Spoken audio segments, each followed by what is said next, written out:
get the fuck out of there. Be safe. And everybody, I hope everybody in Florida is prepared and ready for the brunt of this Category 5 forget about it that's coming along. Because this broad is saying that it's a Category 4 fucking mortadell. But let me tell you this. A Category 4 is 155 miles per hour. To start a Category 5, guess what it is? 157 miles per hour. So you tell me who the fuck is bullshitting, me or this broad. Listen, let me tell you this.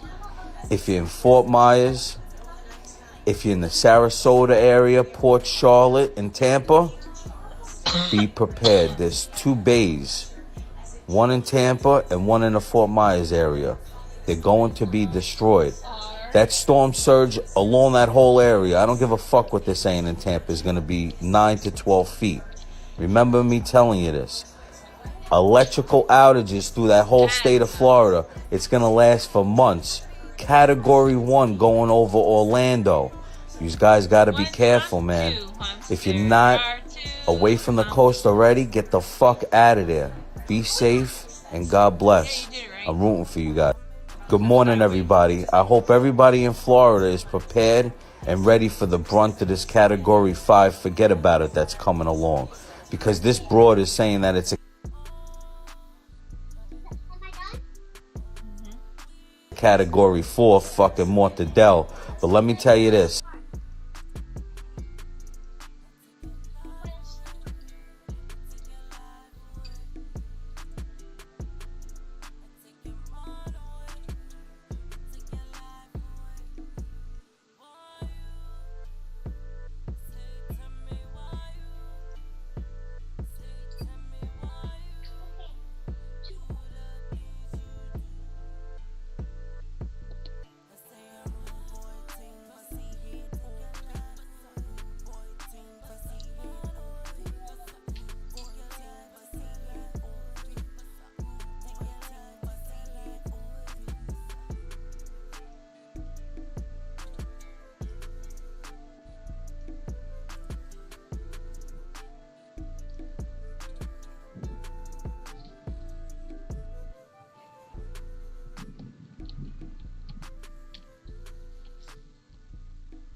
Yeah.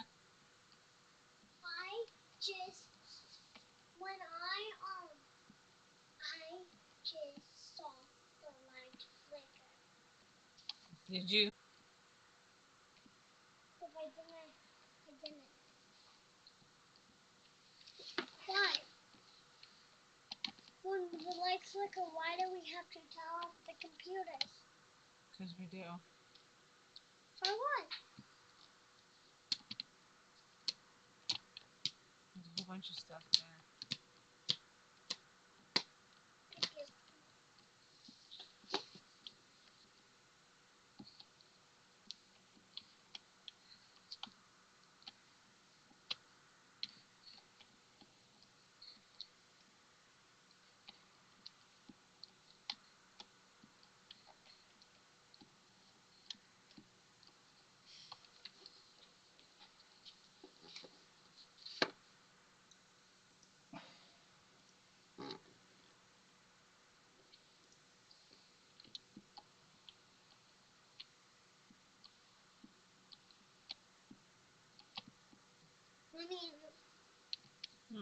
I made a heart, but a broken heart. Why is it broken? Why is it broken? Because I want it here. Move this cowie.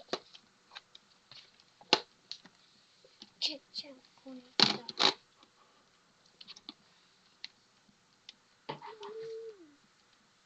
A, B, C, D, E, F, G, H, I,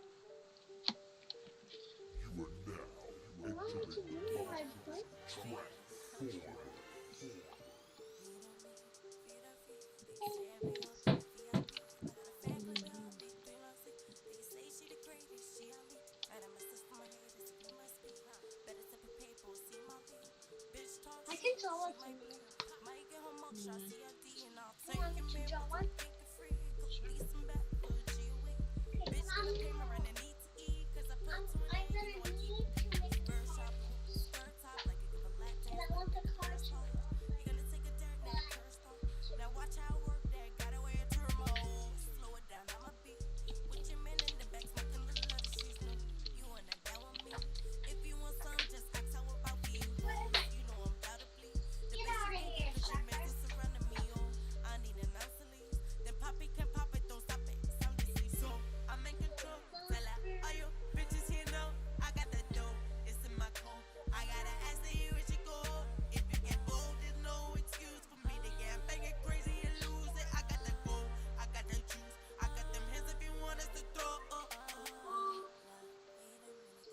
If you do get people calling 911 saying, I'm stuck in my house right now, what do you do? Honestly, we do what we do. We call it something called hold the calls. You know, if it's not safe for responders to go, we cannot send responders out. But the minute, or second, we know it is safe for responders to go out, we will go out, and all of those pending 911 calls, our teams will be out taking care of those calls as fast as we can. And kind of walk us through what you're seeing right now, because clearly the situation is getting worse if you're having to impose a curfew. Kind of, what are you seeing right now? What are the roads looking like? What is Flagler County looking like right now? So right now it's really just wet. I mean, we have some gusts and it's getting a little bit breezy, but in all honesty, it's pretty safe out still. While it's been raining all day, we haven't gotten that massive rain yet, but we see it coming. You're all talking about it on the radar there. We see that coming. We know it's coming. That's why we want people safe. And, we're expecting 15 inches through most of the county, even in some areas up to 20 inches of rain. That is an incredible amount of rain over less than 48 hours. And we are going to see flooding because of that. Yeah, not to mention you're going to get it kind of from both sides, because we were expecting the storm to maybe go to the west of you, and now it's going to be out possibly over the ocean, kicking up the waves for you. And you've had issues in that area in the past with erosion along the road, so you're facing a number of different issues right now. Oh, yeah, our dune system is that we've rebuilt since Matthew and Irma already has had some significant damage by subsequent storms. We had some purposeful holes in the dune system that allowed people access to the beach. We actually filled with additional sand yesterday and today to kind of fortify that dune system. But unfortunately, those dune systems are sacrificial, and it looks like this will be one of the storms where we're donating sand back to the ocean. And is there anything that you would advise people to do right now if they're watching this, they're watching that rain coming down outside their homes? Is there anything they can do at this point? I think 100% is just stay safe, stay home. If you're in an evacuation zone, you need to be out and gone. If you're not in an evacuation zone, hunker down in your home and keep your doors and windows closed. Pay attention to our local media and folks like you all, because you all get the updates from us directly. Just, please hunker down. Don't venture out. If you think it gets calm for a little while, or you want to go see how neat that flooding looks like in your middle of your street or your front yard, please do not put yourself at risk. Please do not go out there. Stay in your home until we know our community is safe. Once again, Jonathan Lord with the Flagler County Emergency Management. We do appreciate your time today, and keep us informed on what's going on over there. Great. Thank you very much. I appreciate it. And again, Ray, this goes back to something that I know people hear it so many times, they think it's not going to happen to me, but we're seeing what's happening in Fort Myers. If this truly is the fourth most powerful storm ever to hit the state of Florida, this is, the governor said it best this could be catastrophic, and now we're seeing how bad it can be. Right. We're seeing it right now. 1 million people without power. The Tennessee National Guard is already on its way to the state of Florida to help out. We are already hearing about water rescues in the Naples area, so that just goes to show you how bad the situation is getting. And down there, kind of opposite of what Flagler said, down in Fort Myers area, they've even said, we can't get to you. You just showed a video to me of water up to their waist and almost to their chest. The fire department there. We're working on getting that video for you guys. If people are up on their roofs, they're going to tell you, okay, you called 911, it's 100 and some mile-an-hour winds, we can't get to you right now. That's how serious this is. And now we're starting to see some of it impacting Central Florida. Seminole County has issued an evacuation order as well. That order is for flood-prone areas, mobile homes, people with special needs. Here's some of the shelters that have opened up already. Lake Mary High School, Lyman High School in Longwood, they're already open. Midway Elementary School in Sanford as well. And Winter Springs High School is also open as a shelter, and Bentley and Lair Elementary Schools are also offering shelters for special needs. The county is preparing for major flooding. From a National Weather Service call this morning, we had unfortunately some additional bad news, and now we have major flood concerns along the Little Wekiva River and also the St. Johns River. We knew those would go into flood stage, but today we heard that they may go into major flood stage, possibly historic flood stage. So we will be ready to respond to those. The fire chief is urging people to just stay off the roads at this point. If you're not there yet, get to where you need to be and then stay.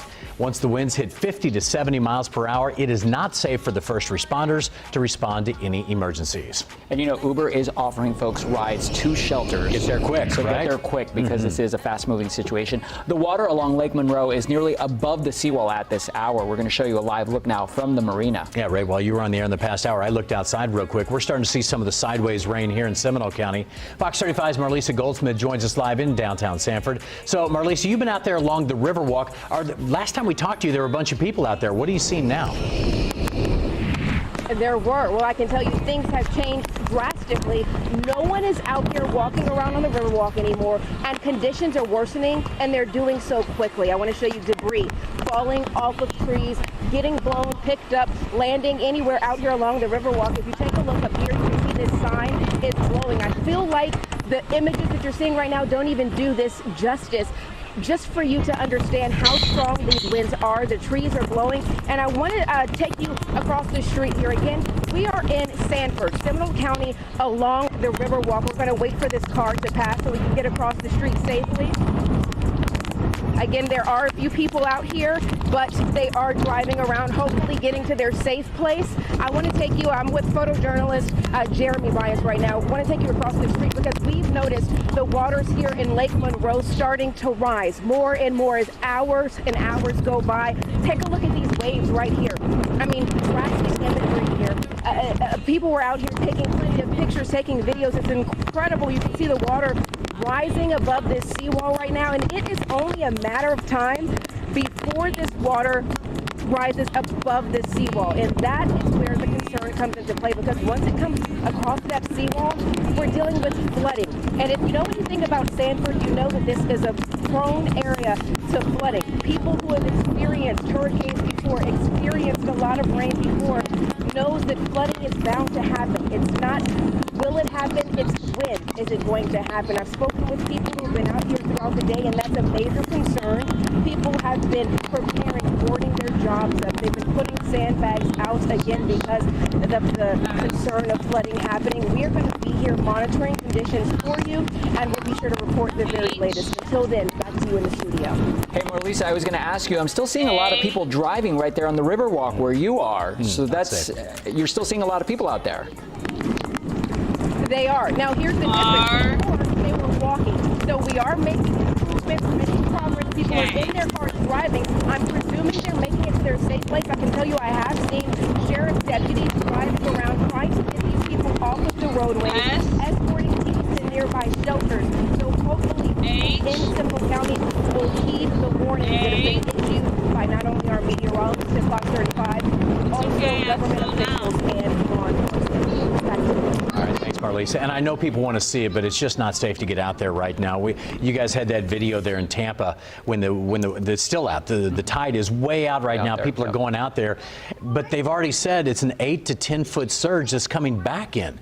Once you're out there, you can't get away from it, right? And I think you're stuck. I think it's interesting what Marlisa was saying, too, that Seminole County deputies are out there escorting people to get out of the roadway. So, folks, heed the warnings, get off the roads, get to a safe place, because this is a serious situation unfolding behind us. Yeah, and you can see right behind us here, it's still not fully on land yet. So people start to think, oh, it's already gone. No, it's halfway on land right now, and so there's a long ways to go. The good news is a lot of people did hunker down as Ian started moving inland. That's the good part of this. Yeah, in Orange County, one of the shelters being used is Memorial Middle School, and that's where we find Fox 35's Marie Edinger. Marie, what are you seeing where you are?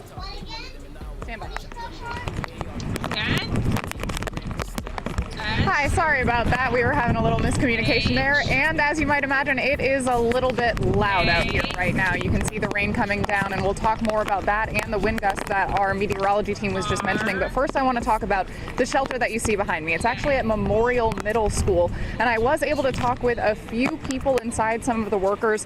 They said in under an hour, closer to about 45 minutes from when they opened, they already were above half of their maximum capacity. You might notice, though, that there are not that many cars on scene here. That's because over 100 people got bussed in from the airport. So this shelter opened up around 2:30 this afternoon. It was because another one started filling up. And we talked with somebody who said that he was bussed in from the airport. I started asking more about that. It turns out a few people thought that they would be able to fly out, or otherwise somehow wound up at that airport in Orlando and had to then wind up on a bus over to a shelter. The airport said, you cannot stay here, but we can take you somewhere else you need to be. So it turns out a lot of people in the shelter now are not actually from this area. The man I talked with said he was from Tampa. He had escorted his family members to the airport and decided to wait things out there, and they said he couldn't. That's how he wound up there. A few other people were even from out of state. We heard the principal of this middle school having to explain some state laws to people. We're not allowed on the property, which is because it is a school. That's why we're over across the street, but that's all right because there's some other stuff around here I want to show you. Namely, water is really pulling up right here. So you can see how deep it's getting, and it is getting higher and higher by the moment. That's because there's a little speed bump here, and that's one of the reasons we've been telling people not to go out on the road if you can avoid it at all, because things like this can make things really dangerous. You don't know how deep the water is going to get or how quickly that's going to happen. So you can see it pulling up here. Unfortunately, we still have seen some people driving. There's actually a car coming up right now. Now, the emergency response teams in this area have been asking people to avoid driving. They wanted you indoors by 2 p.m. The Orange County mayor had said that as well, that everyone needs to be inside if there is any way that you can avoid being outside. So you see a car coming by now. We just saw one of those, and it sends up a big splash. That can be extremely dangerous because they don't know how deep this water is going to get or how quickly. We also saw a few people who were just walking around, which again, I know it seems a little bit hypocritical just because we are a team out here right now, so it seems silly to tell other people not to be outside. But we do want to explain, we are here to be able to inform you of what is going on. We're trying to do this as a public service, and if you can avoid being outside, you should do so. So I mentioned I wanted to show you the water. I do also want to show you things are getting a bit gusty out here right now. We can't turn you around too far or else our camera will get a little bit too pelted with rain to be able to show you anything. You can see the trees jiggling around. Some of the gusts have been enough to get this sign moving, and that has actually just started getting worse and worse probably in the past half hour or so. So has the rain. We are going to be out here all day, all night, trying to bring you the latest information. For now, I'll send it back to you guys in the studio. Hey, Marie, I was going to ask you, I'm sure the emotion is a strange one. So you're in Orlando, you're visiting Orlando, and now you're being bused to a shelter. Kind of walk us through what that feels like, you know, what they were telling you that felt like. Sure, so people were mostly just kind of confused and surprised. So the person who I talked with who was from Tampa, his kind of thought process was, well, I'm in Orlando now. I know the storm is going to hit here, but I definitely can't go back home to Tampa. So he figured he'd just stay at the airport, and he was told he wasn't allowed. Now they're here in this random place that they aren't familiar with. They're among people we saw. Everyone's being housed in the gym, just for reference. And when I mentioned it's above half capacity, when I checked last, there were 186 people in there who were registered already to stay in this shelter. The maximum capacity is 301.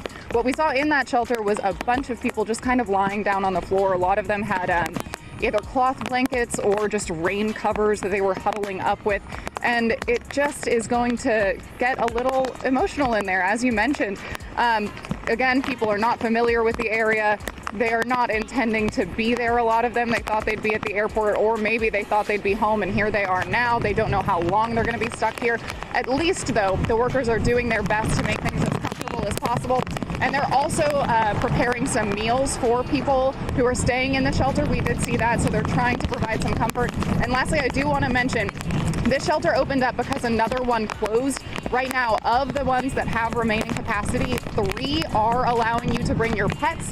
3 are not. So this is one of the ones that is not. And again, this is Memorial Middle School, so you cannot bring pets here.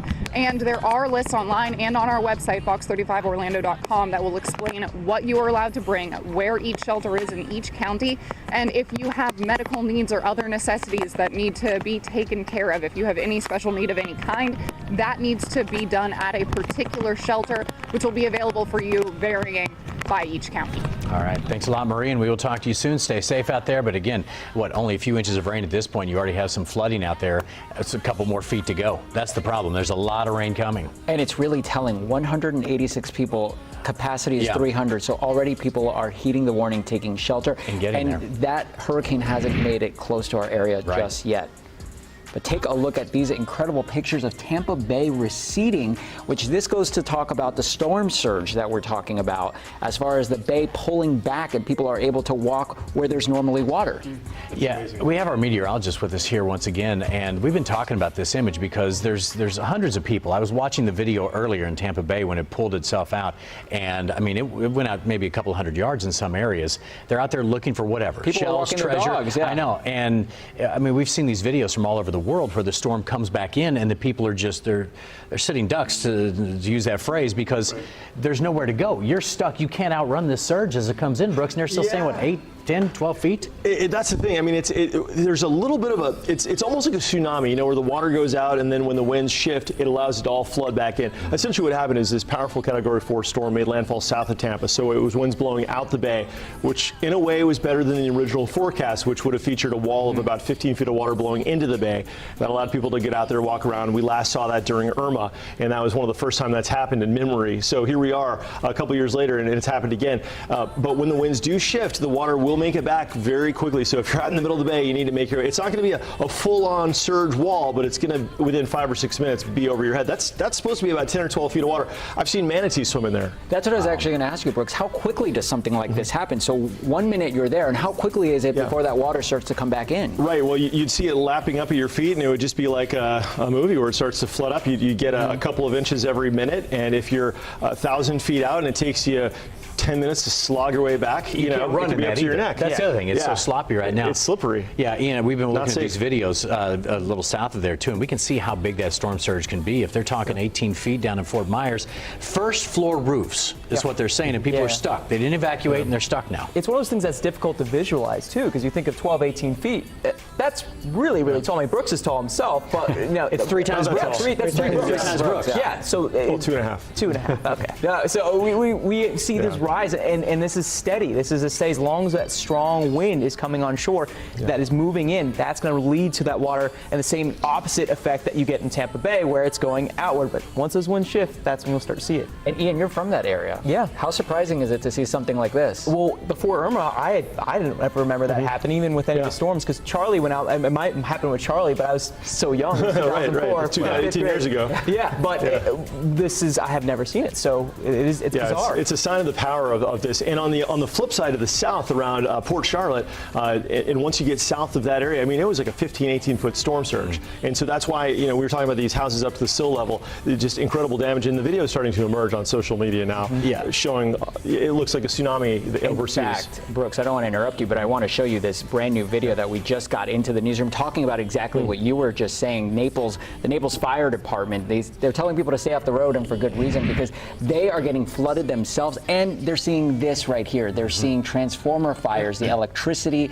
So not only are we seeing power outages, we're seeing transformer fires like the one you're seeing right there on the road. And this, I believe, is in Naples. Yeah, and that was from not too long ago, and that's when the power outages first started. We're over 1 million at this point. But the number that Brooks just talked about, right, if you think about this, so he's talking about just say a 10-foot surge, right? And that's down in the Fort Myers area. The barrier islands, more or less where this storm hit, the key point of impact is only 3 to 4 feet above sea level.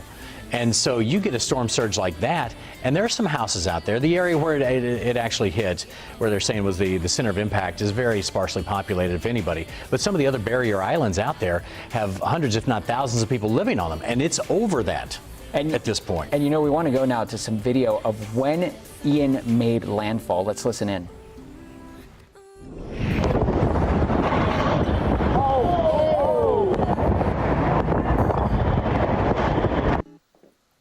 That's unbelievable. But again, from Fox Weather, I was listening to them just a little bit ago, and they said that they talked to one of the storm hunters who went into this, and they said he got 157 miles per hour when they flew into the eye of the hurricane. And if that's true, they still have to certify it and validate it. But if that's true, it ends up being a Category 5. Once all is said and done, they reevaluate.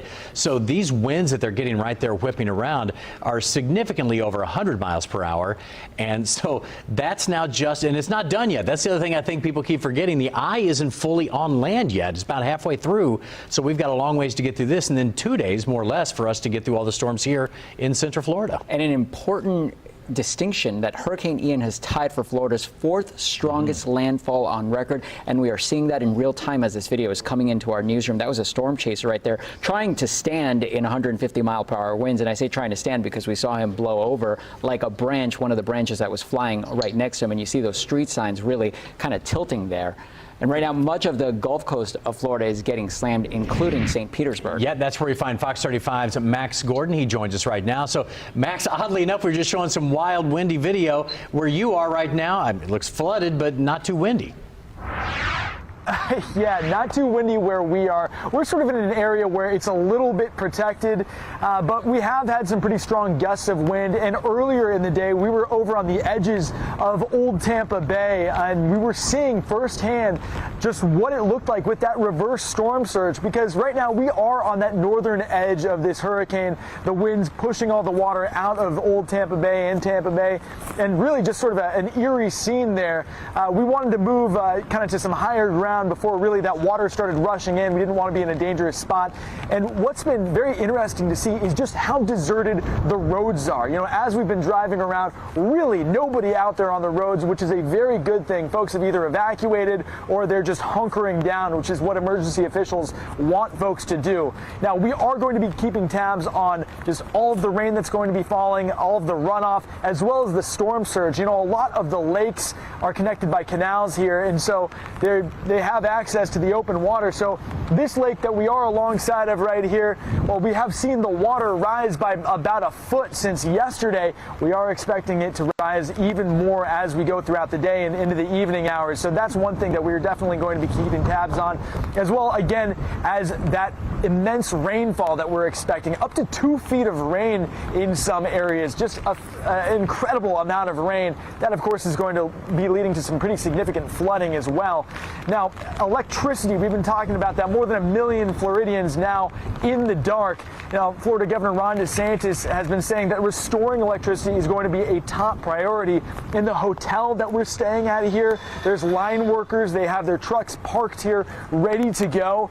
More than 40,000 line workers and utility workers are in the state right now ready to respond. But a big challenge for them is that they can't actually get those bucket trucks up when the wind is blowing really hard. They actually have to have wind speeds of less than 35 miles an hour to be able to do that safely. So millions of Floridians potentially are going to be in the dark for a while because of Hurricane Ian. Now, also ready to respond, we have the National Guard. According to Governor Ron DeSantis, 5,000 Florida National Guard troops are here, as well as 2,000 National Guard troops from other states.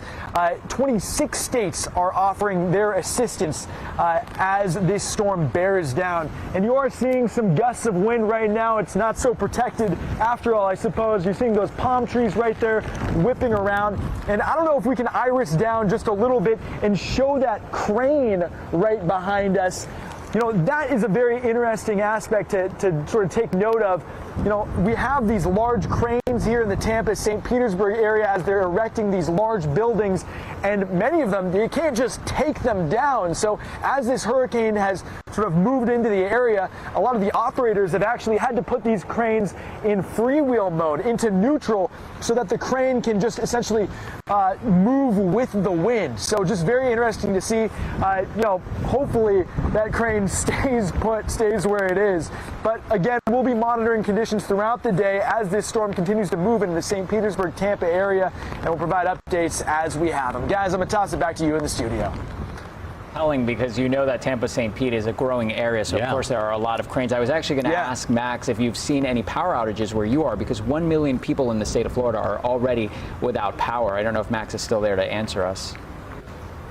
Hey, yeah, no, I can still hear you. Do you guys get me still? Yep, we do. So here in Pinellas County, it appears that there's around 17,000 power outages, nowhere near the amount of outages that we've seen in southwestern Florida. So things are looking relatively good here, but we are expecting those outage numbers to creep up.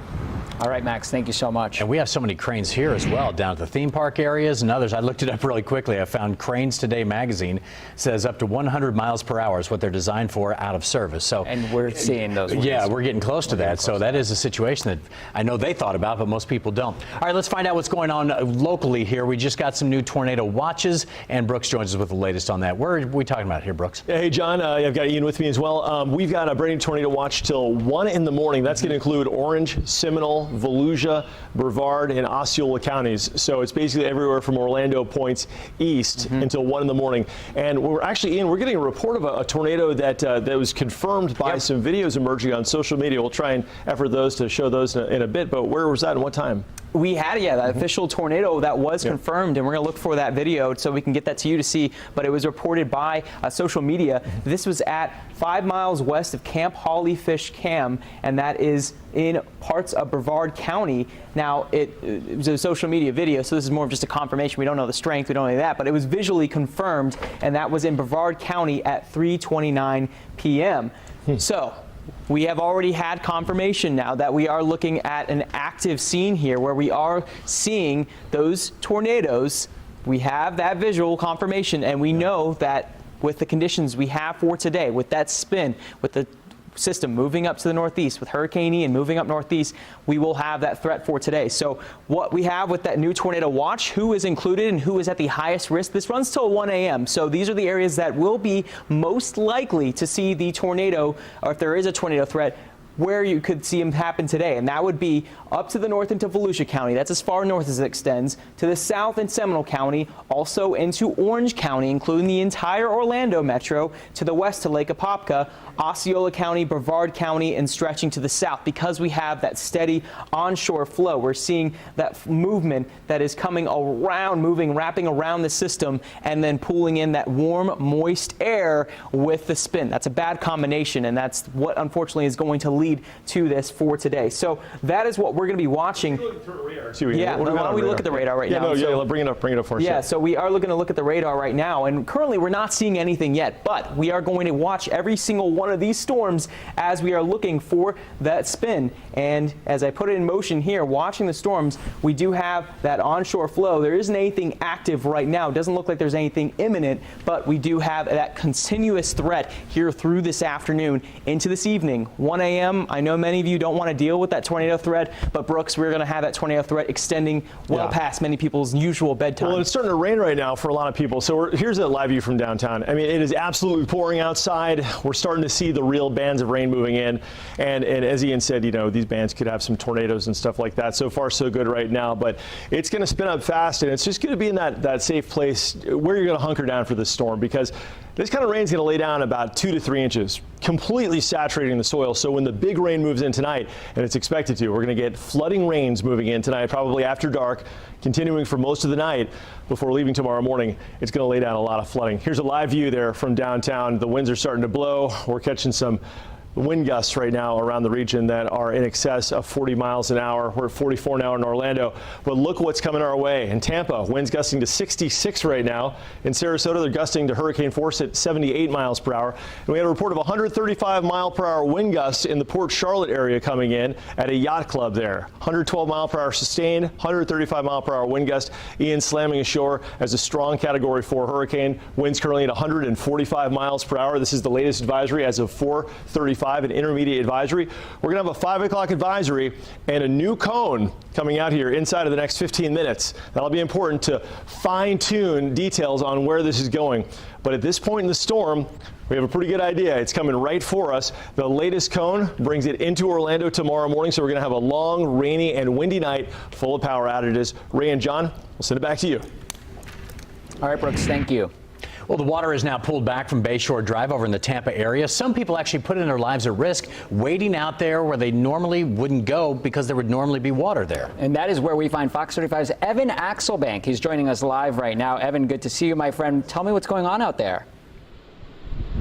Well, before we start, I want to tell you a couple things. First of all, because of the conditions right now, we have secured ourselves in the lobby, or I guess in the entryway of this condo here. So you can see we have 3 sides around us, and we're only going to just peek out over our shoulder here. That's just because the conditions over the last couple of hours have gotten relatively treacherous. I mean, the other thing I want to say is, obviously, this is nothing compared to what they're dealing with down south.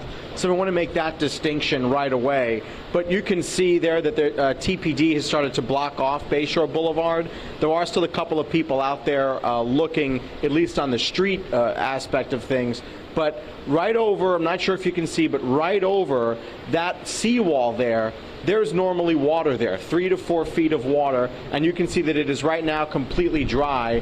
Only the rain is what's making it wet right now. So you can see that there's maybe a couple of football fields of distance between the shore here on Bayshore Boulevard and then where the water starts up again. Very unusual. We only saw that a couple of years ago during, or maybe 5 years ago during with Hurricane Irma. That was something that many people came out to take a look at.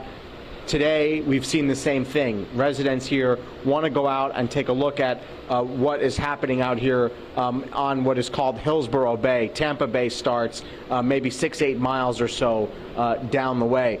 But TPD has asked people to stay off of not only Bayshore Boulevard, you see some cars driving now, but they've also asked people to not go into where the water is traditionally, just because there are obviously a number of safety hazards when you step out off the street and into that kind of mud and swampy kind of feel. So they do want people to not be out there right now. There are people obeying that directive from TPD. And over the last maybe 2 hours, we have just made the judgment that it was not safe for us to keep reporting out where we were, getting interviews with people out on Bayshore Boulevard, and have instead come into this little entryway here just because the conditions have gotten worse. It's about 60-mile-an-hour winds right now. The rain is very hard. This is, of course, a huge storm going all the way from Fort Myers up here to Tampa. They're definitely getting the worst of it down there, but up here we are getting, definitely tropical storm force winds, if not worse than that.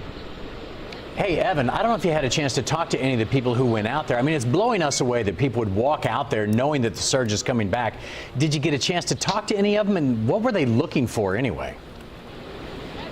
I think they were looking for the curiosity of all of it. What they had said to me was that it felt peaceful out there. They were all alone out there. It was it's a view, it's a perspective of Tampa, if you look back towards this way, that nobody ever really has unless you're out there on a boat, and not everybody does go out there on boats. So this was just a chance to experience something new and experience something different.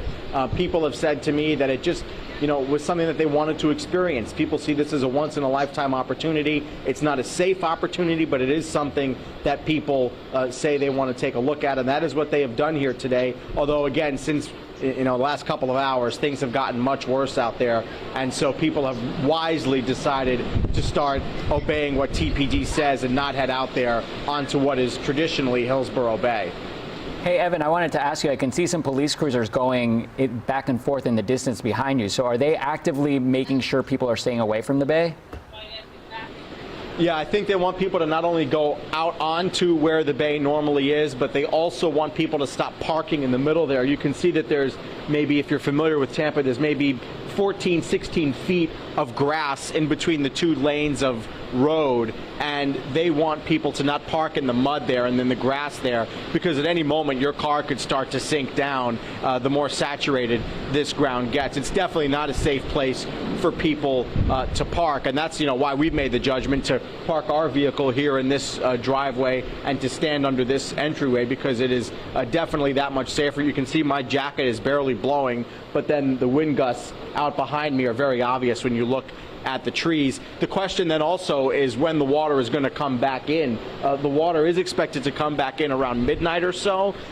There's always a concern that it could come rushing back in. The last time this happened, that didn't happen. The water kind of came in slowly. That's what we're all hoping for. If it comes rushing back in, that would be a massive problem for the homes and the people who live here in the area of Tampa that's called South Tampa. So we're definitely hoping for a repeat of what happened in 2017. All right, Evan Axelbank reporting to us from Tampa. We appreciate it. Thanks so much. Hey guys, it's me again, your favorite hurricane girl over here in Naples. Now we have a truck issue and the guys are pushing the truck out of the bay. This is how bad it's getting in Southwest Florida. Not just ordinary folks, even fire crews are having major issues with the flooding there. Fire crews right here. This was posted by Naples Fire and Rescue, showing crews doing everything they could to try and get one of their fire trucks out of the fire stations that's now completely flooded. Water is seen higher than the firefighters' waist in that area. Teams eventually decided just to ditch the truck and unload the essential gear. As a reminder, Naples could soon see the storm surge higher than 10 feet, according to to the National Weather Service. And they've also posted that they have been doing high water rescues. So if you can see how hard it is for them to get out of the fire department, you know the situation is bad in that area. Especially as they get out into these areas that are right along the shore, and that's where they're having these big issues. But again, you know, and I'm seeing a lot of people tweeting saying, I didn't evacuate. People knew this was coming, especially as it took the turn. And this, once again, it's a lesson why you need to get out of there at this point. And, you know, think about here. If we get 2 to 3 feet of rain in our area, we're going to see situations, maybe not like this because that's the surf, but we're going to see significant issues here in Central Florida, too. And you can see them handing supplies there to their firefighters via carts. Fox 35's Connor Hansen is joining us live now out on the road. All right, Connor, where are you right now, and what's it looking like where you are?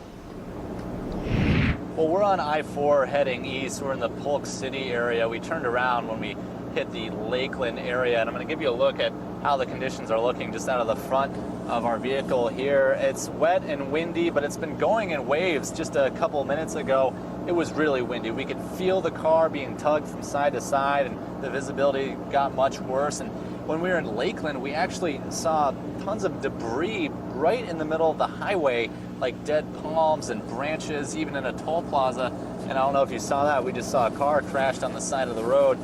As for how busy the roads are, we've not seen many cars at all, although we are seeing some cars going the opposite way on I-4 West, right towards Tampa, and could be going right into the storm's path. So we certainly hope they're getting off soon, because it's going to get pretty dicey the closer they get to that. We did get the chance to talk to Florida Highway Patrol. They're warning anyone to stay off the roads from now pretty much until through tomorrow as that storm crosses over Florida.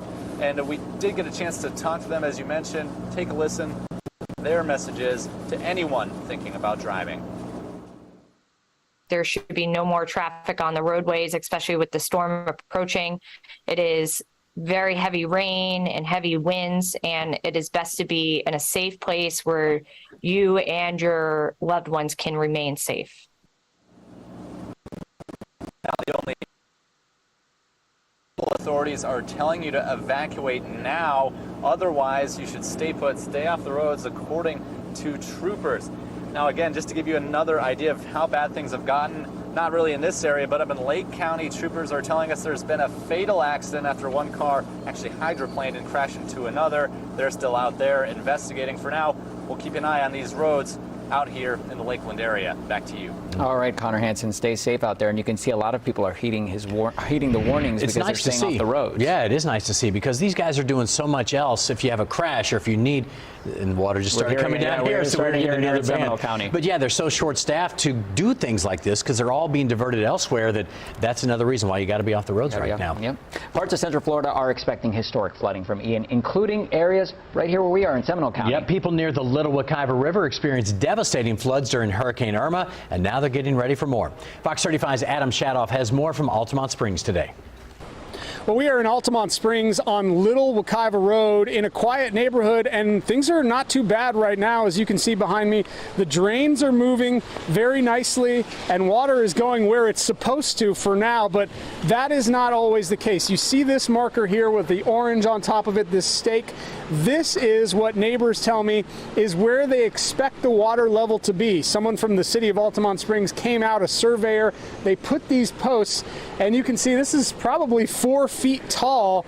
Once these drains get clogged up or there's simply too much water, the water has nowhere to go. It puddles, and as you can see behind me, some of these houses have already done their best to sandbag as much as they can because they know what's coming. This has happened in the past. These houses, people have had to evacuate from these houses.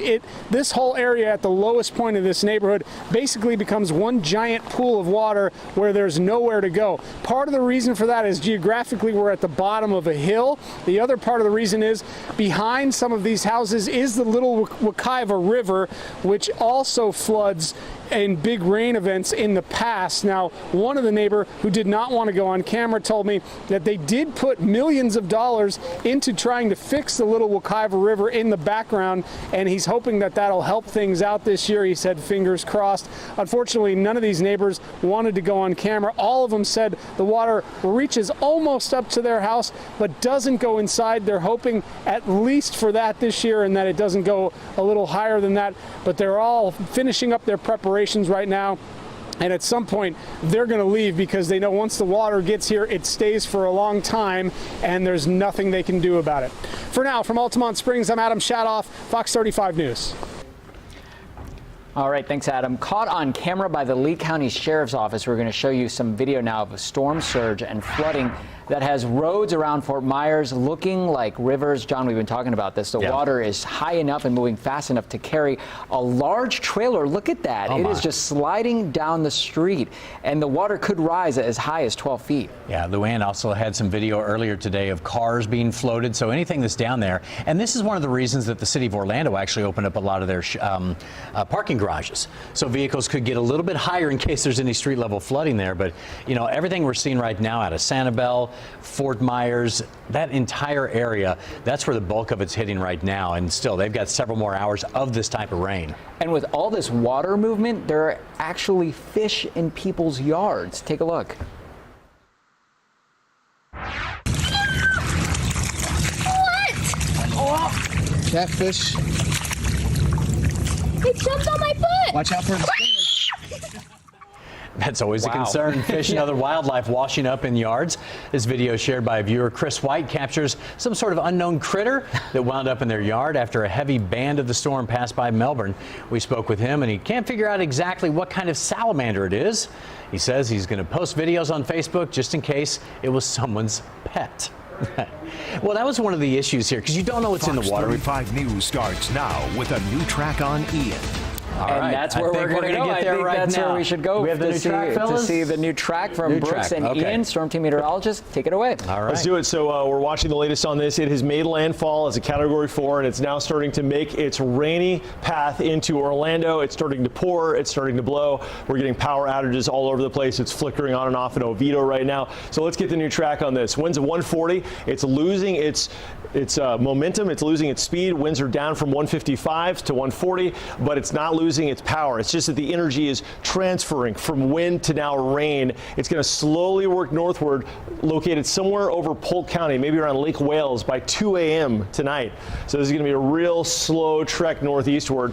Winds of 85 miles an hour, so a Category 1 hurricane in Polk County. All the while, we're going to get soaked with unrelenting downpours overnight. Finally, by tomorrow afternoon, Thursday at 2 p.m., the center could be located somewhere near, say, Geneva, or maybe over maybe southern Volusia County. This is going to be the Seminole County area or Volusia County before making its way offshore. There could be hurricane-force wind gusts throughout this entire thing, but one thing to keep in mind is that if this is going to be its position tomorrow at 2 p.m., from now until tomorrow around lunchtime, the weather will be severe with torrential rains and with the wind only getting worse. This is only slowly weakening. After that, it moves northward and into Georgia and the Carolinas. But that new track is significant in that it reconfirms that Orlando will indeed get direct impacts from this. And based on that track, beyond all the wind, one of the biggest impacts, one of the most severe impacts will be the rain, and rainfall totals could eclipse 27 inches in some communities. 20 to 30 inches of rain could fall. We haven't started to see that kind of rain yet. We're at like 2, 3, 4, 5 inches right now, but we're going to have big downpours developing tonight, and it looks like that could happen anywhere from northern Lake into northern Orange, maybe Seminole counties. 20 inches in Orlando. I mean, look, these numbers are huge. What does this really mean? If we get a foot of rain, that's going to produce flooding like we haven't seen in a while. If we get 20 inches of rain, or even up to 30 inches of rain, that's going to be the kind of flooding that cuts off roads. It makes roads impassable. Creeks and ponds will fill up to the point where they cover up a lot of the roads adjacent to them, so you may not be able to get in and out of your neighborhood. This is the time to hunker down, because in the next few hours, conditions will deteriorate dramatically. And let's hope that homes stay dry. Hopefully everybody who needs sandbags has deployed their sandbags, because this looks to be a big flood. It's going to go very slowly from where it made landfall down in Port Charlotte up here to the Orlando area by 2 o'clock tomorrow afternoon. All right, I want to bring meteorologist Ian Cassette into this, because we're also tracking some torrential rains. And while things are all clear right now as far as acute severe weather, and I keep looking over to our situational awareness severe weather monitor, no new warnings. We've got a couple of areas that we're going to watch very carefully, right, Ian? Absolutely. We're going to be watching for that threat of tornadoes, which we have not forgotten about that, but we have that concern continuing, but that flooding threat threat is what's going to be the most likely threat for much of our area. So let's look at the radar right now and what we are seeing. Earlier we had the tornado warning that was over Osceola County. We also had that confirmed tornado in southwestern Brevard County. Now things have actually settled to the south, but look at this heavy rain that we are seeing. This is just along the 528 and moving from southeast to northwest. Still moving pretty great or good speed, but we have torrential downpours here where we have this flood warning that's going to continue until past 8 o'clock tonight, where we're going to see more of this heavy rain. So a closer view on this, and let's view it at Brevard County that has been under that flood warning, already picked up about 4 inches of rain. Look at this heavy rain. I will pause this.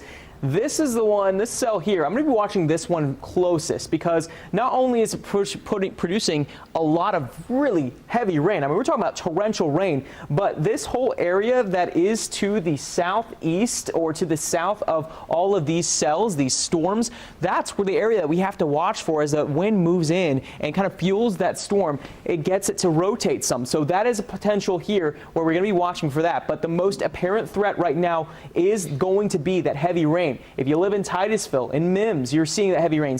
Port St. John, you're seeing a lot of that heavy rain, and that is going to only compound. We've already picked up 2 to 4 inches of rain.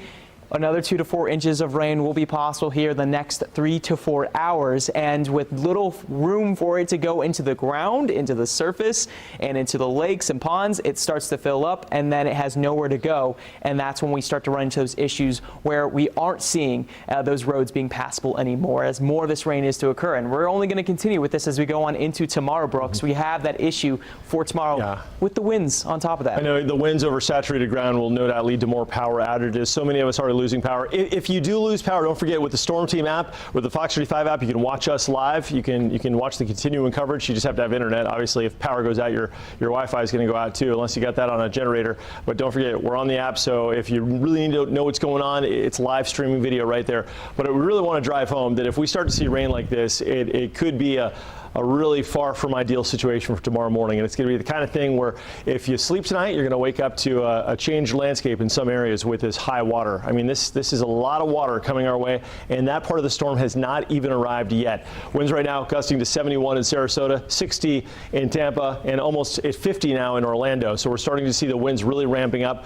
A closer view right now of wind gusts. We've got 44-mile-per-hour gusts in Sanford, 46 at Daytona, about 22 in Ocala, 39 in Leesburg. So these could ramp up tonight, especially places like Polk County, over 90 miles an hour. It looks like we're going to see most of the wind really rolling into Polk County and eventually Orange County from about, say, 1 or 2 in the morning until about 9 in the morning. And it really will get really windy on top of all that rain. Let's talk about power outages. We've got, of course, as you'd imagine, huge power outages. Reports at the latest check, about 1 million customers statewide out of power, most of it down where landfalls occurred. We're starting now to see some local power outages here across the Orlando region. We've got them in the Winter Springs area, in Oviedo, and Seminole County, also around Orlando, Claremont, Leesburg. So we'll look at those totals, but these are no doubt going to tick up, and it's only just begun. This is the crux of it. Here is future radar starting off about 45 minutes from now. It's doing a good job of depicting what's going on now, where we've got these heavy rains right over Orlando. But focus to the southwest on the bottom left-hand part of your screen where I'm pointing to. That'll be the center of the storm, and it's going to make its way northeastward. And in doing so, this zone where we're on the essentially northwestern eye wall of the hurricane will represent the heaviest rain. And this rain will come down in a way that a lot of people, especially if you're not from Florida, you've never seen it rain like this. It is really, really, really going to rain. And it's going to come down at what could be 4 inches plus, maybe 6 inches per hour over a period of several hours. So this is 1:30 in the morning, the back edge of it not even through Lakeland yet. It'll be really coming down in Orlando. So again, between about 8 p.m. and 1 a.m.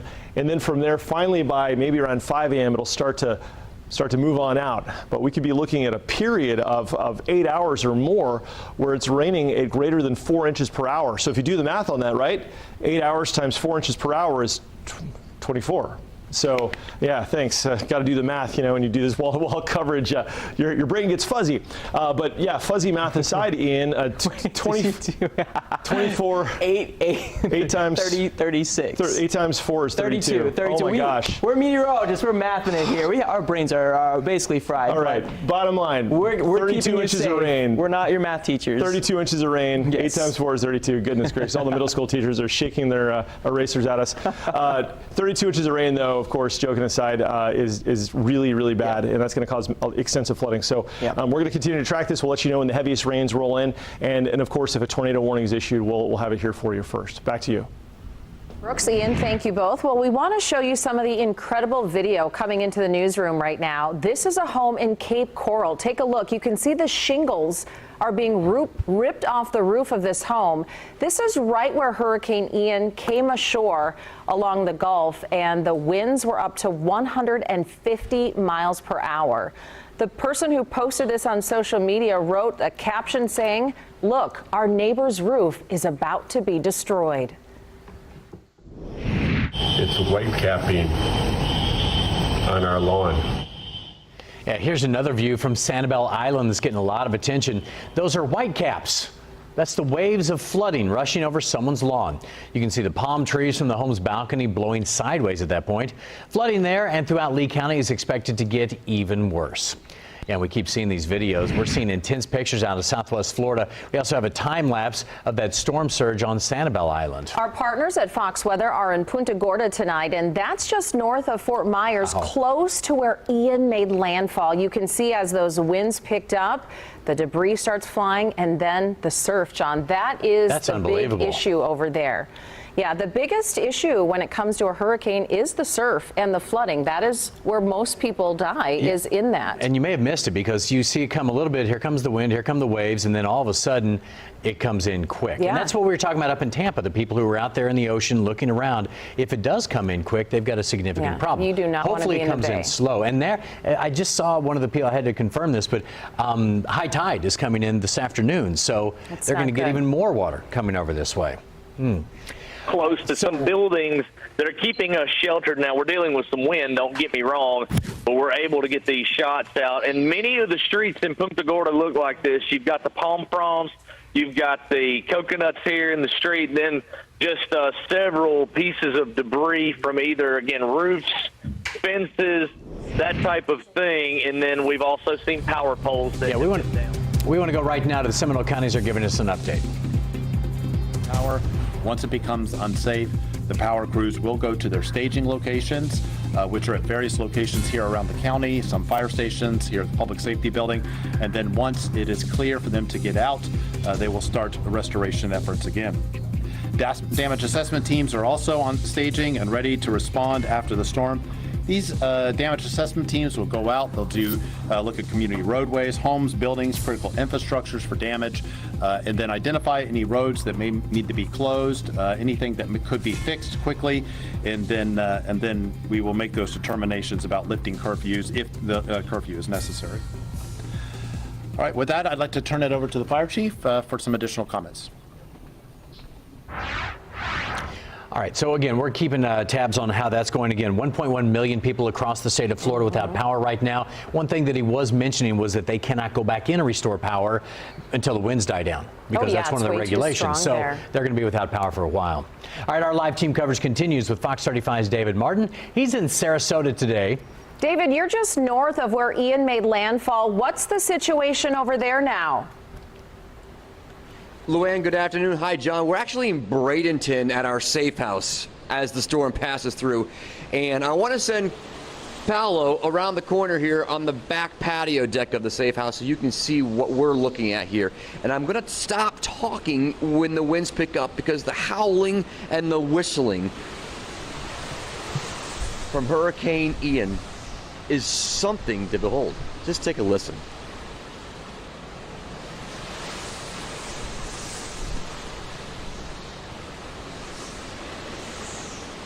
That's constant, and it's been happening for hours out here, and where we are is 30 minutes north of where we were stationed this morning in Sarasota. You can see behind Paolo the pool here, like many other pools in the Lakewood Ranch neighborhood are getting full. Well, yeah, protect yourself, pal. Let's come behind you. We've lost a screen here on our patio. Nothing that we can't replace, though, in a matter of a few minutes when this is all said and done. The lake behind us, that gives you a clear indication of what we're witnessing out here. Waves on a lake, and what a current that is. I'll tell you, John and Luann, this is quite the scene in Bradenton. We'll send it back to you. Yeah. Hey, David, before we let you go, hopefully we can stay with you. It's cutting up a little bit. I've been watching your coverage all day long. Hey, tell us what you've experienced from this morning before it came in into what you're seeing right now. How's that been? It's been constant. It's been a steady stream of just wind and rain. I will say, the debris we saw before we got inside shelter here was what you'd expect. A lot of tree limbs. A few of those trees that are the super tall palm ones, you think, how are those going to withstand a storm? We saw a few of those down in the street. We saw some power lines. This is in Sarasota, of course. But nothing that made us go, oh boy, we can't recover from this. It's going to take a long time. It seemed at the moment pretty doable. So basically what I'm saying is, compared to what you're seeing out of Lee County and Naples in that area, they've dodged a bullet so far. Now, this is constant, though, so we'll see when we get out the front side of the house what we're looking at. But as of now, we can handle this. Glad to hear nothing severe is happening. David, your shot is breaking up a bit, so we're going to let you go. Yeah, they're on the correct side. I guess the safer side of this one right now is the stuff down south that's really getting it, which is where our partners at Fox Weather are stationed. They're all over the state monitoring the conditions of Ian. Fox Weather's Will Nunley has been monitoring the conditions in Fort Myers for hours now, and he's seeing down traffic lights and roofing materials littering the streets. I wanted to show you this, if I can hold it up without it flying out of my hand. This is a part of the street sign from what I think is Colonial Boulevard, which is right here. It's this big 4-lane in front of us here, but it just shows you how anything and everything becomes a projectile in wind like this. You don't want to encounter this as you're trying to maneuver around out here. That's why we have to really take shelter and, hide behind what we can to make sure that we're safe. I want to try to give you a little bit of a view here. Chris, if you were to step out just a little bit there, we can show you that's the intersection where I'm talking about. Streetlights, of course, ripped down from all of this. We see parts of building. Oh, they're going down the street as part of one of the streetlights right now. And I'll tell you, these are heavy. If we look right over here to my right in the street, you can see parts of these streetlights. These are big, heavy metal assemblies with these lights, and they're just being thrown around like they're toys. Look at the workout that the top of these palm trees are getting. And that just shows you, and I don't know if the camera detects it, the sky above, if you can see how fast those clouds are moving, but there is just, you can see the clouds swirling around overhead. And as the wind changes direction, which it has dramatically since we started our reporting here, it begins to do damage to other parts of buildings, other structures that may have been unaffected. At this point, because we've had this wind sustained for so long, we have numerous trees down. It's going to be difficult to get out of some of these roads. It's going to take a while because there are going to be so many trees, utility lines, power lines down in these cases. We have seen all of these digital signs for these gas stations that just basically the tops have blown off of them. All of the, the message boards and things inside of it, we can't even see them. They're just gone. There are parts of buildings that are coming off, including the building we're sheltering in has these terracotta roof panels that are coming off, and this is still an hours-long process. We still have hours of this ahead of just this incredible wind that is turning everything into a projectile, doing considerable damage to the infrastructure, the electric grid, to buildings here, and we still have a long way to go. Back to you. You just really have to feel for those people. The video that's coming in, the flooding, it's up to the roof of cars. It's getting into people's homes. It's just terrible. And this is just the beginning of it. And you've talked about it before, the different sides of the storm. If you think about it, those guys are 70 miles apart. Yeah. What we're seeing where David was and where Will was, completely different. And that's really, halfway across the Orlando metro area. So you could see anything here. It all depends on where that eye comes ashore. On the right side, it's horrific. On the left side, it's not so bad. Yeah, and that's where you just saw it right there. Fox 35's Vicki Carr continues our live team coverage from Volusia County. Hey there, Vicki. You're at a marina in Daytona Beach. What are you seeing over there?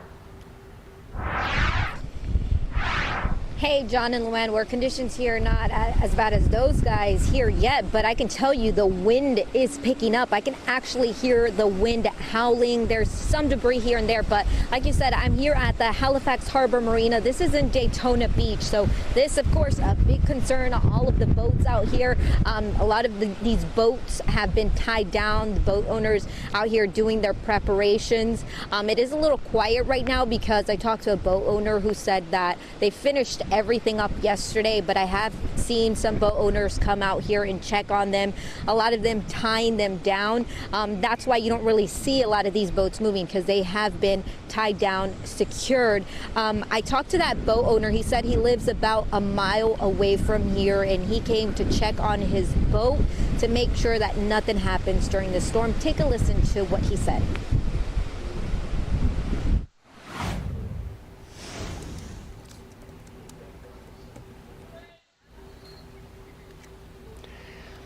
All right, so let's move a little bit further south here. We even have more new video showing damage already racking up in Naples. This video here was tweeted out not too long ago of a cell phone. It shows all sorts of flooding there, lots of stuff piling up in the yards. That area expected to get hit hard over the next couple of days. Again, that's kind of been the center of where a lot of it's been happening, so they've seen some of the worst of it so far. Not only the storm surge in this area, but then a couple feet of rain as well. Something else that paints a picture of just how strong the winds are blowing around. You saw this one just a little bit ago. This is the shingles being blown off some roofs. Again, that video back in that area. We keep going back to this area because that is the part, that one's in Cape Coral. Again, Southwest Florida. That is the area that's seeing the bulk of it right now. And Luann, one thing I wanted to go back to what Will was saying a little bit ago. We've all lived through some of these hurricanes. There's, what, 3 million new people or whatever the number is at this point, right? Yeah. They haven't experienced this. And to me, the thing that I think wears on you the most is that constant whistling, knowing that it's out there, and it goes on and on. He said 2 days of that in that area. Wow. I don't think we've ever seen 2 days straight of that. It's usually a day and it's on. This Yeah. is going to be a long storm. Ian is very slow. It's Yeah. only going 9 miles per hour. I've never experienced a hurricane that slow before. Normally within 24 hours, it's in, it's out. You get to go outside, Right. Clean assess it the up. damage. Yeah. It is going to be until about Friday morning until we're able to go outside. Here's the number that Brooks threw out a little bit ago. 12 hours for the center of the storm to move over the Orlando metro. So tomorrow afternoon, southern part gets a Cat 1. Yeah. And then by the time it clears out in Volusia County, 12, 13, 14 hours later. So we're going to be in this with those kind of winds, tropical storm or Category 1 winds for at least 12 hours. Yeah. So that's going to be a long I time. wanted to show you this. I know you can't see it home. We're going to try to turn this video around. Flooding so bad in Fort Myers, there's a shark swimming down the middle of the street. So we're going to try to get that video for you. That's why they say don't go into the waters, right, Luann? Yeah, that you never among know. other things as Right. well. So yeah, a lot going on over on the Gulf Coast. Things are about to pick up here in a few hours, as you can see on the radar there. We are getting some yellows and reds, which means those squalls are starting to come into our area. The rain is getting more intense with each passing hour. Yep, and much of the data surrounding hurricane forecast is thanks to an elite crew that flies into the middle of these storms. They're called hurricane hunters, and they risk their lives in every single mission. And Michael Brennan joins me now. I believe we have Michael here. Is it Michael or Jamie? We have Jamie. All right, Jamie Rohn. Sorry about that. We had a couple of names in there. He's the acting director of NOAA's National Hurricane Center. So we saw that they were going into the eye a little bit ago. Did they find anything new with this storm before it hit landfall? Nothing substantial to note. Now that it's making landfall, we're starting to see the pressures rise, and hopefully the wind speeds and peak wind speeds will come down pretty quickly as it moves inland. Tell us, how is this mission that happened today going to help with forecasting where Ian is going since making landfall? So it's as it moves inland here over the central state of Florida, you can see it's going to cut a swath of strong winds. That's what the reds are here, is denoting the area of strong winds. But you can also see it's going to ultimately peel back and impact southeastern parts of the United States, including Georgia and South Carolina. Hey, Jamie, we saw a couple of people tweeting out who were with your agency there saying they hadn't seen an eye quite like this one. They said they got readings of 157, which would make this a Cat 5. Do you guys then reevaluate all the numbers and see exactly what it was that came ashore? Yeah, we'll take a real hard look at that after the storm. The data was right on the cusp, and so we'll just need to take several weeks, if not months, to to go back and evaluate all that data and make a final determination. Talk to us about the flooding. We are expecting here in Central Florida anywhere from 20 to 30 inches of rain in some areas. What is that going to mean for us? Yeah, along the I-4 corridor, you can see this band of heavy precipitation is going to set up, and these numbers have gone up today. If you remember looking at these precipitation estimates yesterday, this is now much higher than it was yesterday, and it's set up right along the I-4 corridor, so Tampa to Orlando and then back northward to Jacksonville. Potential for 20-plus inches of rain, which creates this large swath of high risk of flooding. Yeah, Jamie, we keep comparing this storm to Charlie back in 2004. Charlie was quick in and out of here.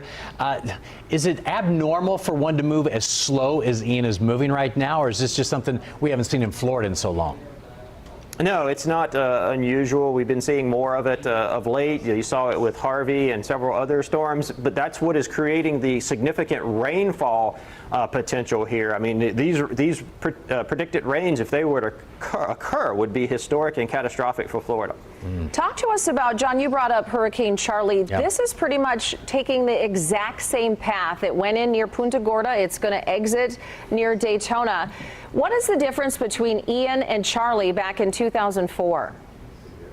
Unfortunately, the likeness stops at the track because, in this case, Ian is a substantially bigger hurricane. Charlie was a really small system, a very small system, which limited the damaging wind swath and especially limited the storm surge. In this case, Ian is very large, and that both increases the damaging wind swath and the storm surge potential. Also, Ian is crawling across the state where Charlie zipped across the state, so this is making it more of a heavy rain maker.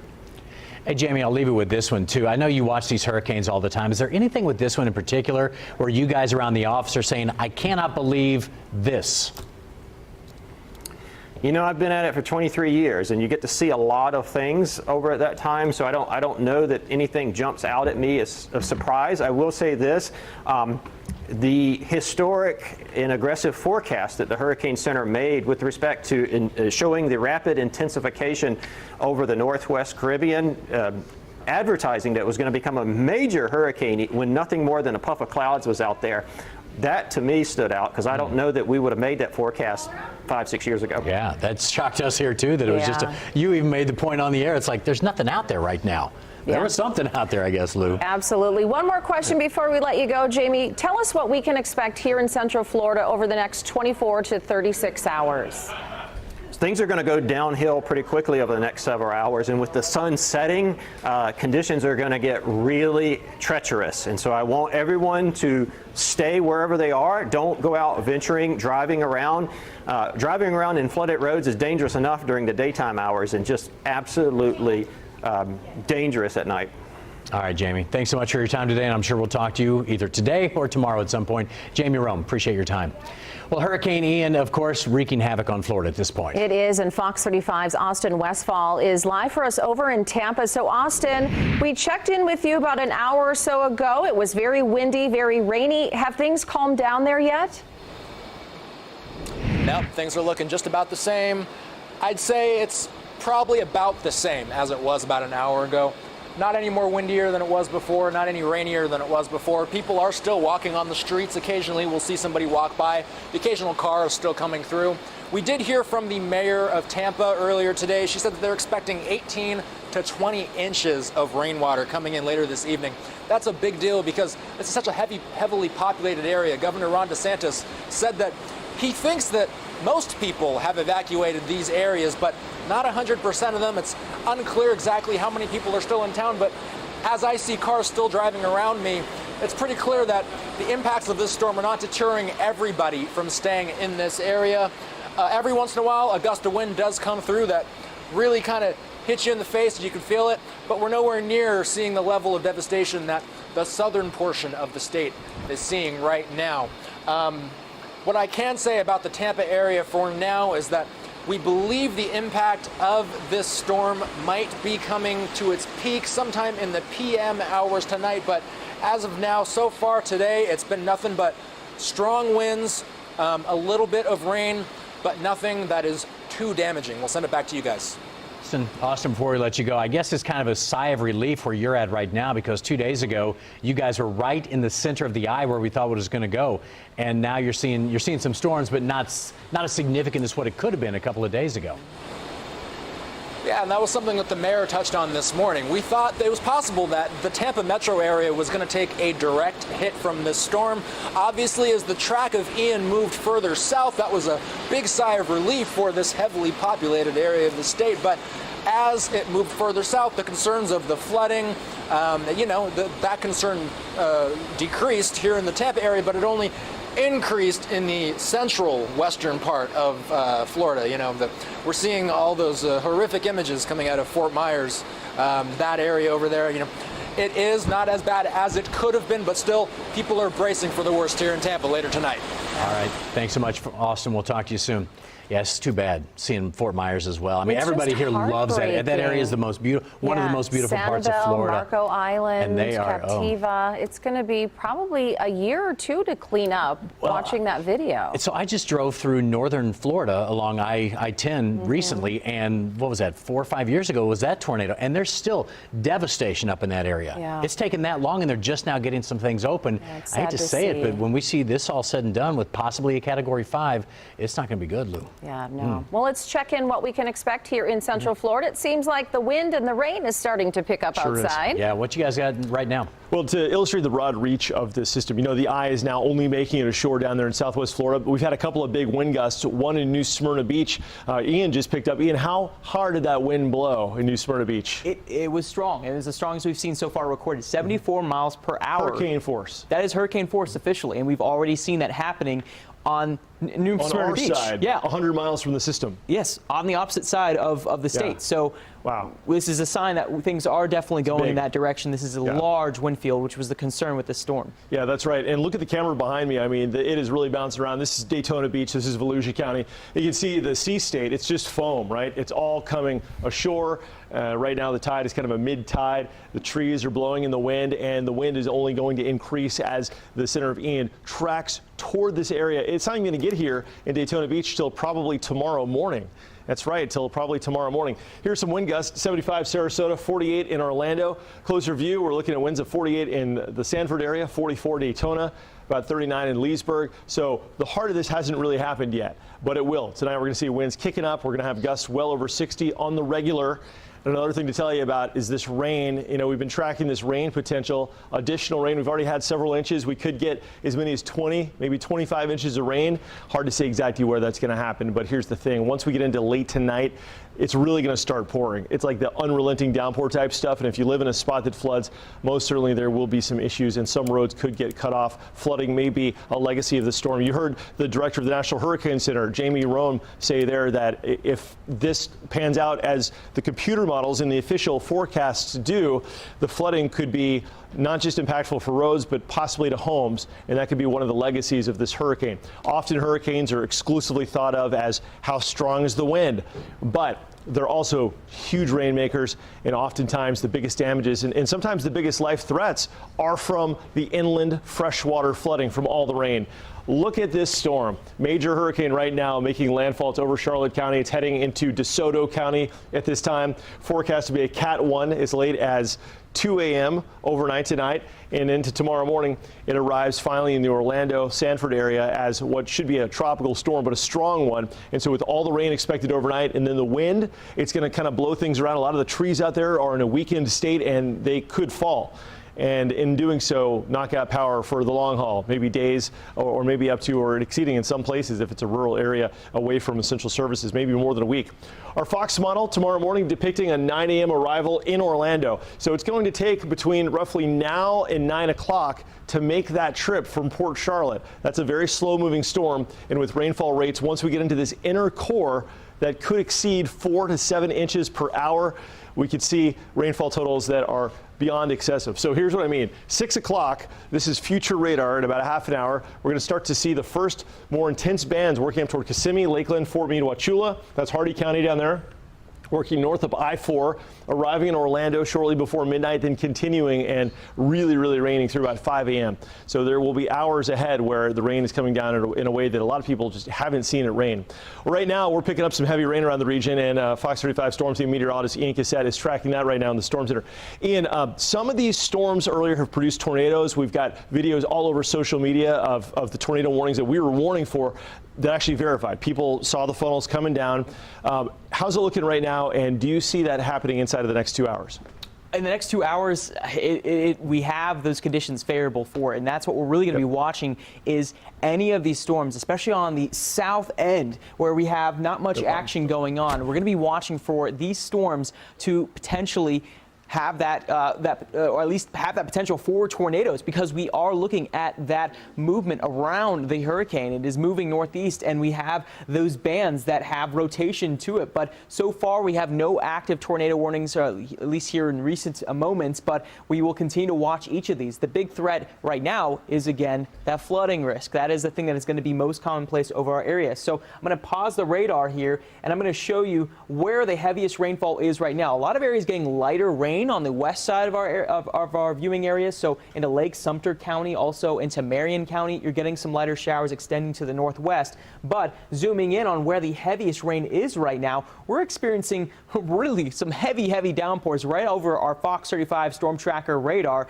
where the rain rates right now, let me pull that up because that is going to be something that I'm sure is running very high. We're seeing some really heavy rain, and I'll pull that here showing you those rain rates that are probably upwards of 5 to 6 inches an hour. We're seeing 4.6, 5 inches an hour. And while this has good movement to it, these storms are moving at about 20, 25 miles per hour. That's something that helps because you don't have this sitting on top of you for very long. The issue is the prolonged period of this event is going to extend that flooding threat. So you'll pick up a couple inches here, a couple inches there, 2-3 inches here. It's going to be this throughout the course of this event, and that all adds up as water has nowhere to go. So currently we're seeing the heaviest rates right now moving into Seminole County. There's Oviedo. It is moving to northwest. Oviedo has already picked up a few inches of rain here so far today. And when going back here to at least the reflectivity showing you the heavier rain, we're seeing some of those heavy downpours that are moving from west to east, and from Mims stretching to Bithlo, University Park, and it's lighter currently right over Orlando, but the heaviest rain is now moving into parts of Seminole County up to Sanford, where I actually did have a report here I wanted to share with you guys.